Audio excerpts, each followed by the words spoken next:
Hey, good to see you tonight. Let's turn our Bibles to Matthew 5. Matthew 5, yep. Just for this summer, we've been dealing with some of the difficult words of Jesus. We're not dealing with every paragraph here because some of them are pretty straightforward and it's hard not to know what they mean. So I plan to talk about another one of Jesus' sayings tonight from Matthew, but this discussion follows neatly on our topic last week. We talked about, so I thought we'd just talk about let your yes be yes and your no be no. Okay, so maybe you remember where that comes from. Let's look at verse 33, and we'll go through 37, it looks like. Yep, 37. Again, you have heard that it was said to the people long ago, don't break your oath. I hope you'll forgive me. I used a contraction there. It says, do not break your oath. Okay, but fulfill to the Lord the vows that you've made. But I tell you, don't swear an oath at all, either by heaven, for it's God's throne, or by earth, for it's his footstool, or by Jerusalem, for it's the city of the great king.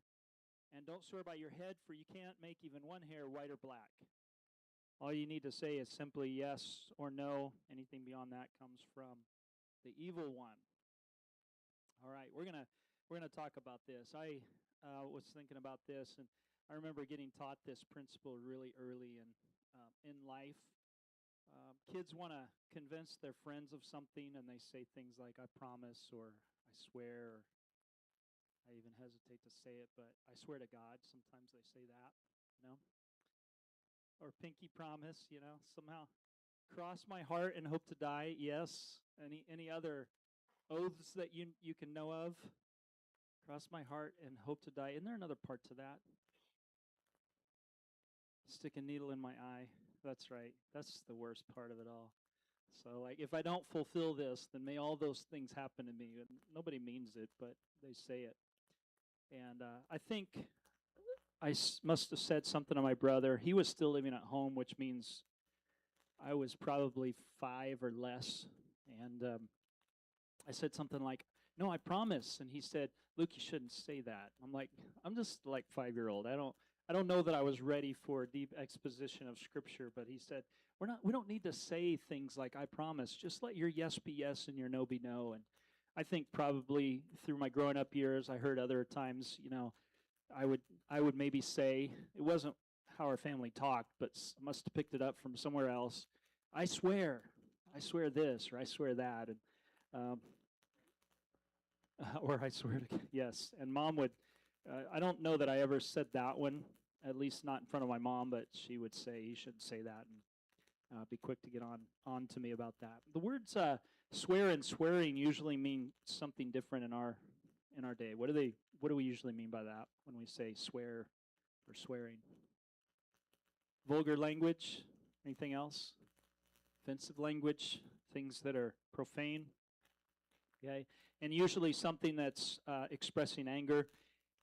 And it used to mean when we and we still use it this way sometimes, but it used to mean to take an oath or invoke a deity as a witness. So whatever we're doing, we're calling upon a deity, a god, if you will, to witness to something. And sometimes it's still used that way. Like if you go to court, you have, you're supposed to place your hand on the Bible, though I think there's lots of pluralistic options now that you could probably forgo that. But somehow you have to vow to someone that you're going to tell the truth, right? The whole truth and nothing but the truth. Anybody remember the Three Stooges episode where they go to court and Curly, I think it's Curly. Anybody know what I'm talking about? Anybody watch the Three Stooges? And the judge asked, or the bailiff asked Curly, do you solemnly swear? And he goes, do you swear? He goes, no, but I know all the weights. Anybody know what I'm talking about? It's a great episode. Anyway, that's not even in my notes. That's just a bonus. You can take that home and watch the Three Stooges and enjoy it. Let it be an anchor for the thoughts here. The funny anchor that gets us to think about this. And so maybe we don't hear a lot about that today. And when we talk about swearing, we're talking about saying bad words. But um, when it comes to oaths, I couldn't think of any context where we talk about oaths anymore. Can you? I mean, we talk about them, but we don't use that word, do we? Like we talk about making a vow, maybe probably weddings would be the primary place where that takes place, or if you're ordained to ministry, you may take some kind of vow, or if you're in the medical field, you may have to take an oath. I guess there is the Hippocratic Oath. I didn't even think of that. Not hypocritical oath. So don't get drawn off guard, you medical people.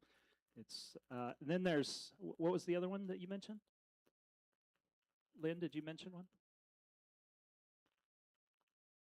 Swearing into public office. I imagine in law enforcement, there's some kind of oath that you take to protect and to serve, I suppose, and military. Okay, so there are oaths in different areas where you're making some kind of a promise that with God's help, or however they would word that, you're going to do the right thing.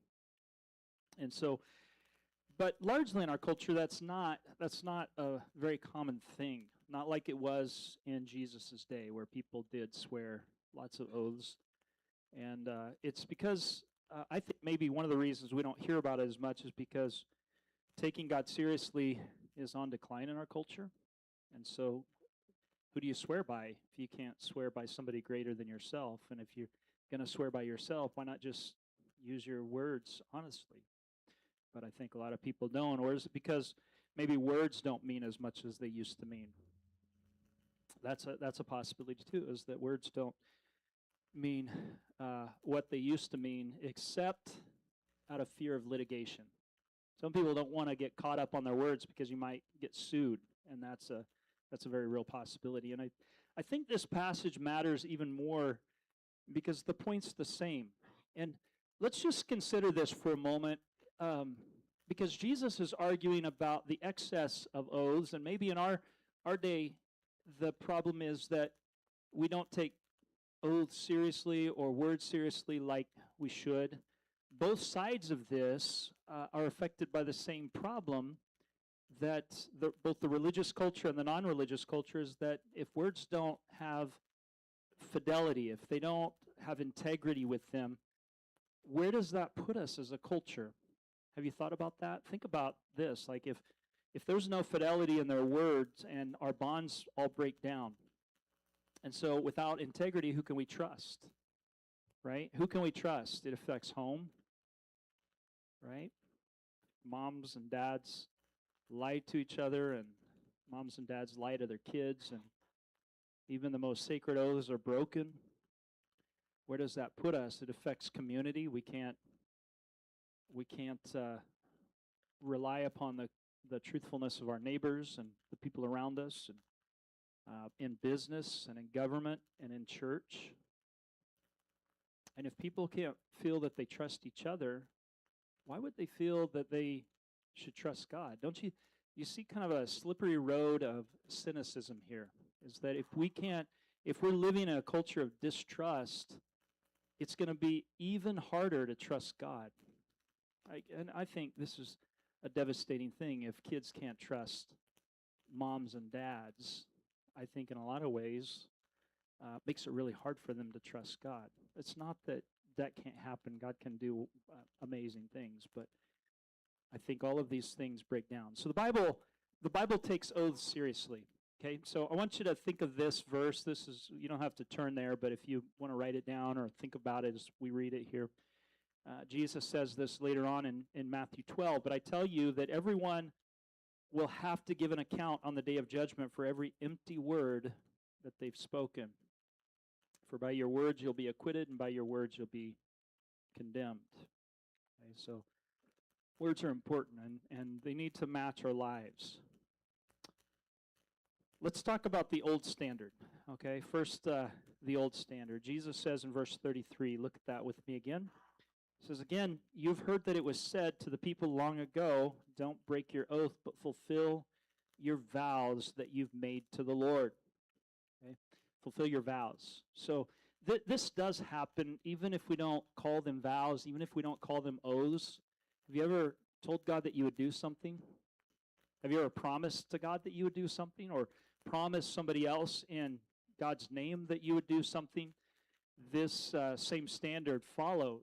So I want to say that taking vows was allowed in the Old Testament, but it has to be done with seriousness. So let me conscript you to read some scriptures. All right, who'd be willing to read tonight? Okay, Daryl, if you'll take Psalm 15, 1 through 5. Who else? Okay, Caleb, would you take Deuteronomy 23, 21 through 23? I think I saw Susie over here. Ecclesiastes 5, 1 through 7. And I'll take this first one. It's Leviticus 19:12. Okay, Leviticus 19:12. Do not swear falsely by my name and so profane the name of your God. I am the Lord. And I think here the point is that when we use the name of the Lord in an oath, if we don't fulfill it, it makes the name of the Lord lesser. Okay, like it degrades him. It doesn't degrade him, it degrades his fame. Okay, we should be clear on that. God is not degraded himself, but perhaps in the eyes of other people, it hurts God's reputation. It doesn't hurt his person, because God is, he's untouchable. Okay, but in terms of his reputation, that can be marred when we don't fulfill our vows. It brings his name down. We've sworn in the name of God, and how are we to encourage people that he is a serious God if we take his name so lightly? Okay, Daryl, if you would, Psalm 15, 1 through 5. Sorry, I thought you said 50. Give me 1 sec. 15, yeah, sorry.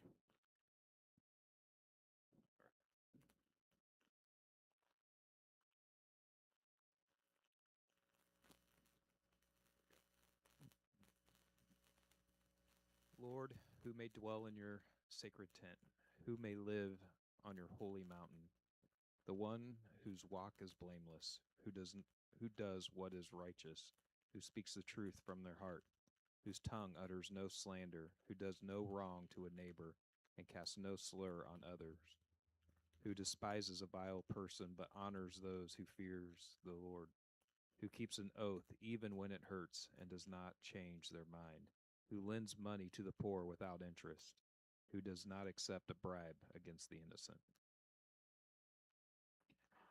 And then whoever does these things will never be shaken. This is one of those,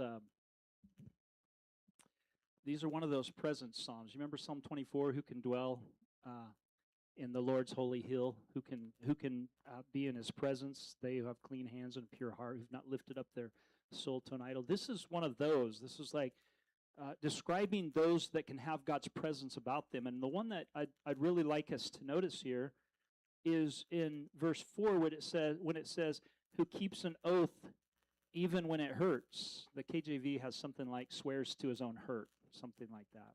And so what that means is that we don't break our word just because, like, we get into a situation, we realize, oh, this is costlier than I thought. We keep our word and fulfill our vow for the Lord. Okay, Deuteronomy 23, 21 through 23. Is that Caleb? If you make a vow to the Lord your God, you shall not delay fulfilling it, for the Lord your God will surely require it of you, and you will be guilty of sin. But if you refrain from vowing, you will not be guilty of sin. You shall be careful to do what has passed your lips, for you have voluntarily vowed to the Lord your God what you have promised with your mouth. Thank you. Okay, so here, it's better not to vow than to make a foolish vow and not fulfill it. This isn't God saying you should never vow. This is him saying don't make foolish vows and don't fulfill it. It's better not to vow than to vow something and not to follow through with it. All right, in Ecclesiastes 5, 1 through 7, I think there's a mic coming your way, Susie. Guard your steps when you go to the house of God. Go near to listen rather than to offer the sacrifice of fools who do not know that they do wrong. Do not be quick with your mouth. Do not be hasty in your heart to utter anything before God. God is in heaven, and you are on earth, so let your words be few. A dream comes when there are many cares, and many words mark the speech of a fool. When you make a vow to God, do not delay to fulfill it. He has no pleasure in fools. Fulfill your vow. It is better not to make a vow than to make one and not fulfill it. Do not let your mouth lead you into sin, and do not protest to the temple messenger, my vow was a mistake. Why should God be angry at what you say and destroy the work of your hands? Much dreaming and many words are meaningless. Therefore, fear God. Good. Thank you. Therefore, fear God. And that's like the answer there is let's not make promises to God that we don't intend to keep. It is necessary at times to make promises to God. Okay? I want you to know that this isn't like, well, let's just, like some people view sharing the gospel this way. Well, why would I share it to a person I know is not going to get saved, which we don't know, and then they're going to be responsible for that information? It's better I don't say anything because then I'll have a better time in the day of judgment. That's faulty reasoning. And it's faulty reasoning for us to say that we should never, ever make promises. I think when we come to Christ and we give him our lives, that is a covenant that we're making with God. And we need to, if we've made that commitment, we need to follow through and offer ourselves wholly to him. So I think it's unavoidable that we will make vows before the Lord.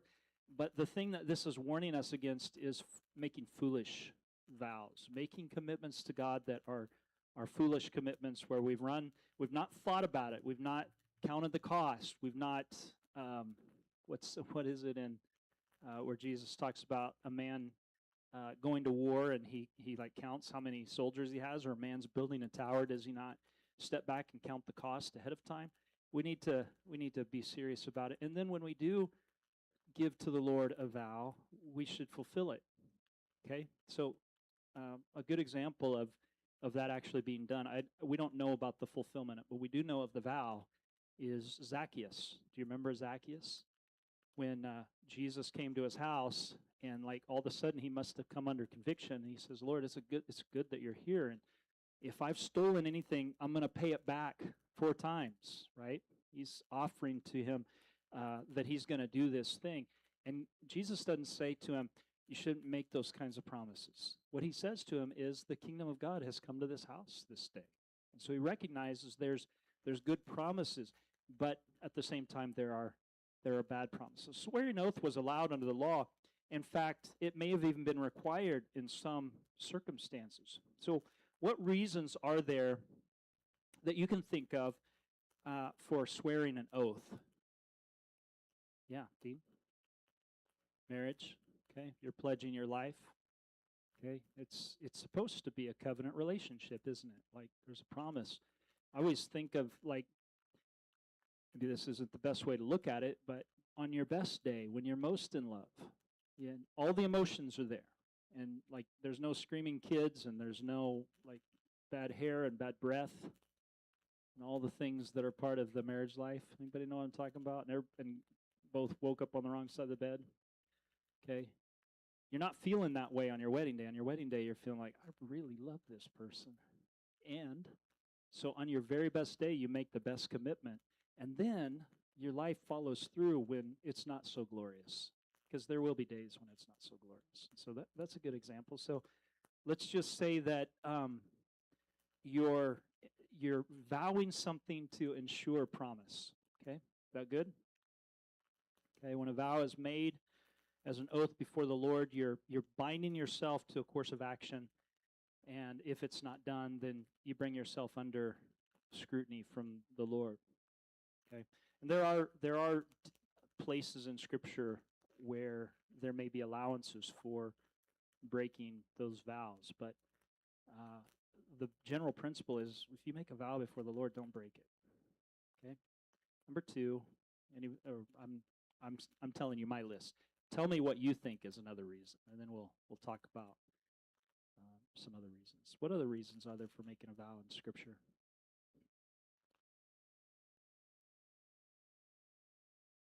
Can you think of any more? How about, what's that? Okay.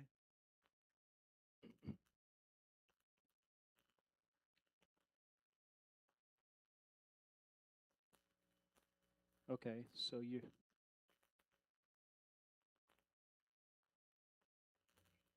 So you are sworn to, what's that called? Privacy. Somebody else said something else. Confidentiality. Okay. So to keep you on a path, I think that's similar to this, is to ensure a promise that you're making. Okay. How about to solemnize a testimony? Okay, so Paul does this, actually. He says in several places, I'll share a couple of those in a minute, but he says in a few places, God is my witness on this. Like, God can testify concerning this. And so he used it to solemnize a testimony, and I think probably in a court situation in the Old Testament, and it happens in our day, that people use the same thing to solemnize a testimony. What you're getting ready to tell is the truth, the whole truth, and nothing but the truth, so help you God. Okay, that's an example in modern day of what this might have been like. We can see Paul's formula in just a minute. Okay, any other reasons you can think of in the Bible for swearing an oath? Yeah. Nazirite vow, so they're making some kind of special consecration vow, a promise to consecrate themselves, which Samson, if he took the Nazirite vow, repeatedly broke. I don't know if you caught that, but it's all through Judges. Like when you're reading the Samson story, I just learned about this one recently, but one of the vows is not to touch the fruit of the vine. And it says that Samson threw a banquet, and there's more than one word for banquet. And the one that they use is the word that means drinking party. Did you know that? So when Samson threw a banquet, he threw a drinking party. This guy who's not supposed to touch the fruit of the vine. Okay? Not only that, but he killed a lion, and then he dug the honey out of its carcass. That breaks the Nazirite vow too. And there's other things. So yeah, to ensure a promise. How about a third one is that there was a time when people needed to swear a vow to prove their innocence. Okay? Like, before God, I testify that I am not guilty of this. Okay? And then I think a fourth one is to demand an honest answer. And this may be the counterpart to that previous one, is where if you're telling the truth on this, swear before God that this is true. Okay? So those may be the things. By the time of Jesus, swearing oaths had gotten out of hand, like big time. There's a Jewish rabbinical set of writings called the Mishnah. Have you heard of the Mishnah before? These are Jewish writings that the rabbis wrote somewhere around 200 AD. So it's written after the time of Jesus, but it's carrying oral tradition that goes back to at least the time of Jesus and maybe before. Okay, so you have like sayings from a rabbi named Hillel, who lived just prior to Jesus, and Shammai and Eliezer, and there's some others. And they're collected in the Mishnah. And the Mishnah essentially is the rabbi's opinions on matters of practice. And so the thing that you should know about this is that they have a whole section, they call it a tractate called Shavuot, about when to take, when to make, and when to break vows. And it's complicated. Okay, this whole thing of like traditional stuff about if you make this kind of vow, you can't break it, and there's this kind of vow about not eating this thing and drinking this thing and doing that thing, and all kinds of vows, and when it's appropriate to break it, and how you've got to go about all of that. It's long and complicated. And it's not in the Bible. It's extra biblical. So this was a thing that was going on in Jesus' day, and they had all kinds of different ways of making vows in order to not make it like the most extreme commitment, so that it could actually be breakable. If you vow according to this, then you could break it and not be under guilt before God. And so there was all kinds of things like that we'll talk about in just a moment. But I think what Jesus really seems to be dealing with here is that he's referring to taking of oaths as a pledge to do something in the future. Okay, he's not talking about, I don't think he's talking about the kind of vow or oath that Paul makes when he says, before God, I promise that my words are true. Okay, I don't think he's dealing with that, and I think the evidence is right here in the verse. Look at verse 33 again. He says, do not break your oath, but fulfill to the Lord the vows that you've made. That doesn't sound like God is my witness that this thing that I did in the past is true. This is talking about something that you've promised before God that you'll do. Maybe you've promised before God for the sake of others that you'll do. And he says, fulfill that. Fulfill the vow that you've made. Okay, bring to completion a promise that you've made to God or others in God's name. And as I said, Paul swore on oath that his words were true. And here's the example: 2 Corinthians 1:23. I call God as my witness, and this is an oath. I call God as my witness. I stake my life on it that it was in order to spare you that I didn't return to Corinth. Romans 1:9. God, whom I serve in my spirit in preaching the gospel of his Son, is my witness how constantly I remember you. Galatians 1:20, I assure you before God that what I'm writing to you is no lie. Philippians 1:8, and then 1 Thessalonians 2:5 say he called on God it shows that he called on God as his witness to his actions, his motives, and his true affections. And you probably find more examples of Paul there than what I've given, but what he's doing is different from vowing before God some future action that he's about to do. He's not doing that. He's testifying to his past action or his present circumstance before God. But what Jesus is confronting is a whole tradition, specifically of vow making, used by a majority of people, even religious people, and he shows that even they can be wrong. And so he swears, he's talking about swearing false vows that I think misuse God's name. I don't have a lot of time, but can I tell you that there's something akin to this that happens in the church? When people say God said, that's very dangerous. Okay? I just want you to know, when you say God said, it's almost like you're giving divine authority to whatever action you're about to do. And I'm not saying you should never say that. I'm saying if you say that, be 100% that you know God said. Because what you're doing is you're cutting off accountability from other people. You're saying, God said. If God said, who has a right to challenge that? Right? You're cutting off accountability. Number two is that if you're also committing yourself to a course in a similar way to making a vow. And it's almost saying, like, God is my witness that this is true, this course of action. And there are times that there's probably been times when I've done this. No, I'm talking about when people say, God told me to do this. God told me to marry that person. Some people have used that to manipulate. Okay, you know what I'm saying?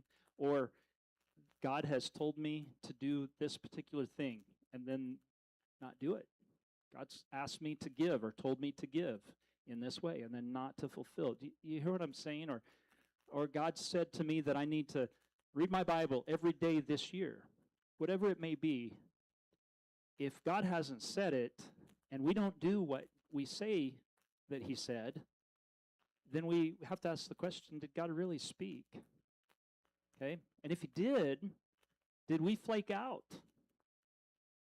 And what damage will that cause to his reputation? I have some relatives who grew up in church, some of my nephews and nieces, and they've heard people stand up and say, God told me this, and then they flake out, and they're like, we don't even know if God speaks, if that's the way that it's going to be. Because people aren't living up to it, and they're taking God's name in vain when they do that.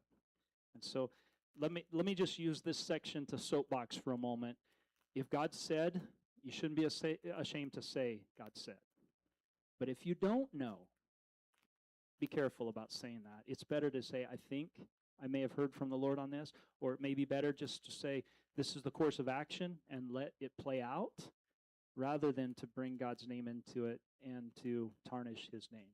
Let's move quickly into this next thing here, the new standard.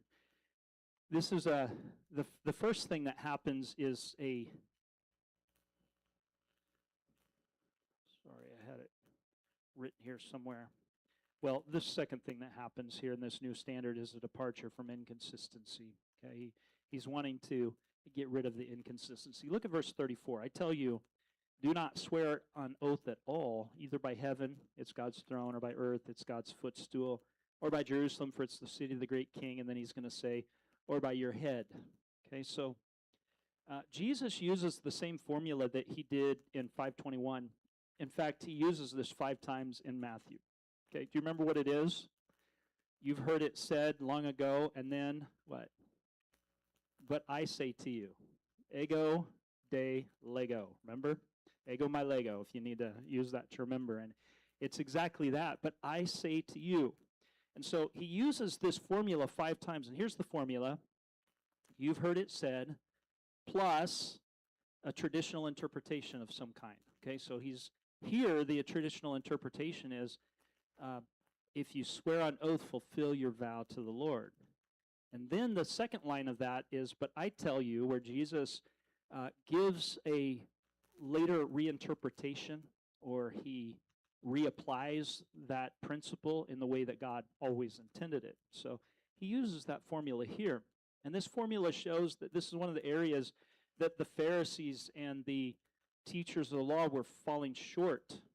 You can look at 5:20, where Jesus has said, I've not come to abolish the law, but to fulfill it. He said, unless your righteousness surpasses that of the Pharisees and the teachers of the law, you'll in no wise enter the kingdom of heaven. Okay, and then he goes on to say, you've heard it said, and I've said to you, in these 5 different areas. And so what he's showing is that our righteousness in these areas have to surpass what was going on in their day. Okay? And so one of them is with our words. And so he encourages them not to swear an oath at all. And he does this thing because I think there was some kind of a hierarchy to swearing. And I think this is played out in Jesus' words. So the first one's implied. Okay? God. Okay? It's maybe implied, but he may be dealing with just the substitutes here, and he doesn't really go to this. Everybody knows this one. But then, if you would, just right below it here, heaven, okay, and then earth. It's getting smaller. Jerusalem. And then head. Okay, so you can see there's kind of like a stair step. And the thinking probably was, if I swear by God, that's dangerous. Okay? But I can lessen my swear a little bit if I swear by heaven. And if I want to lessen it even more so that it's a little bit more breakable, earth, and then Jerusalem, and then, I mean, who cares? It's my head. Okay, so there's this like step down where my words don't have to mean quite as much if I swear by my head as they do if I swear by God. Can you see that? That is a way of somehow finding loopholes into our words. And the further removed from the oath towards God, God's actual name, the less danger they faced of violating it. And I think they reasoned that if they broke their oath based on any of these lesser things, at least they were not bringing God's name into disrepute. It eventually became necessary for these rabbis to describe all these oaths and figure out ways through it and all of that. He says instead you should just simply say yes or no. Anything beyond this comes from the evil one. And, some of the most important words in the English language really are yes and no. Right? If you think about this, these are freedom words that you can commit your whole life to an action by yes or no. Okay, true? Like yes or no. And it shouldn't surprise us that we could do that. I do want to talk about something where we're kind of running out of time, but we could say with yes, I will do this, and we can say no, we can resist all the forces of the world to the extent of our power. And it's a freedom word. But we can say yes and no to God as well. And I said last week, biblical Hebrew didn't have yes. Okay, you remember that? And you said, well, what about, I think Lydia asked, what about where Jesus says, let your yes be yes and your no be no? And I wanted to just clarify that when we're talking about the yes, remember how biblical Hebrew said this? Okay, Samuel comes to Bethlehem to anoint David king. and all the people are worried, and the elders of the town come out and say to him, "Have you come in peace?" How does Samuel say, "Yes, I've come in peace"? Okay, so it's a restatement in the affirmative of whatever the question is. So there wouldn't have been a yes in that. But by the time of Jesus, the yes was beginning to develop. But there's another way that we can understand this, is that in Jesus' day, the people also spoke Aramaic. Did you know that? Hebrew and Aramaic. I actually think that Jesus was probably understood Greek because he lived near the Greek cities around Galilee, and I think there's possibility he could have done business. I think he probably could have understood Latin too. When you live in a bilingual world like that, you could probably absorb those languages. But I think that's irrelevant, because I think really when it comes down to it, he probably spoke Hebrew and Aramaic mixed. Okay? So that's my thought. First century Aramaic had a yes. Okay, so he could have said that. But there's another thing that we could consider here, is that when Matthew records, he doesn't record it necessarily in Aramaic, although he might have. But what we have is a Greek translation. So we're not even hearing Jesus' original words. I don't know if that bothers you, but you're dealing with a translation of a translation. And what that should tell us is that what Matthew is capturing is the gist of the conversation. And so we're hearing what he has to say, but this doesn't necessarily imply the yes and no that Hebrew had a word yes. And I don't care if it did. It doesn't, it's no skin off my back to say that. I just wanted to say that interesting that it normally doesn't communicate yes through some kind of affirmative word. There is a word that was thus and so that became used like a yes. Now, I wanted to talk about one last thing, and we'll wrap this up. If you'll give me a minute, I think we're 1 minute over. Okay, he says, anything else besides the yes and the no comes from, NIV has the evil one. And what this is here, if you have another translation, ESV, KJV, comes from evil, something like that, proceeds from evil, is that Greek uses adjectives as nouns at times, okay? And I'll give you an example of that because we do it in English too. You ever heard of the good, the bad, and the ugly? Anybody heard of that? It's talking about 3 different guys. I don't know if you've watched the movie or not, but the good is Clint Eastwood. The bad is Cleves, or whatever his name is. And then the ugly is Eli Walsh, or Eli Walsh, whatever his name is. He's the ugly in that. Really unfortunate to get cast in that spot, don't you think? The good, the bad, and the ugly. He's talking about 3 different people. So to bring that home, when Jesus says this could come from evil, he could mean that in a noun type of way, the evil one. And so I think it's actually a benefit that our translation spectrum covers both of those, because we don't know exactly which one it is. There's no way to tell except by context, and here the context doesn't show us. So we're taking a guess. And if it is evil, okay, well, the evil one specializes in evil, so it's a moot point. But I thought we should at least touch on that in case you're reading your NIV one day and you're reading your ESV the next, or KJV the next. You'll be like, hey, it's different here. There's only one word there in Greek, and it could mean either one. Okay, make sense? Okay, what he's saying here is not really even about oaths.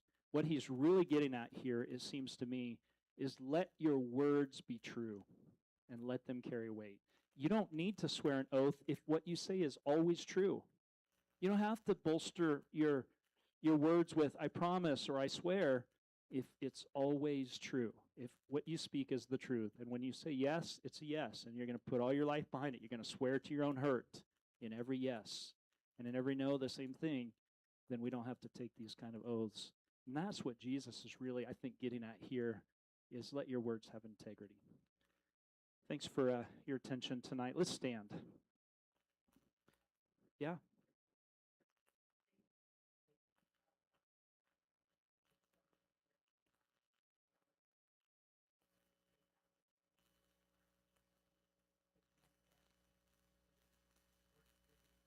Yeah. Yeah, I wonder what God thinks about that.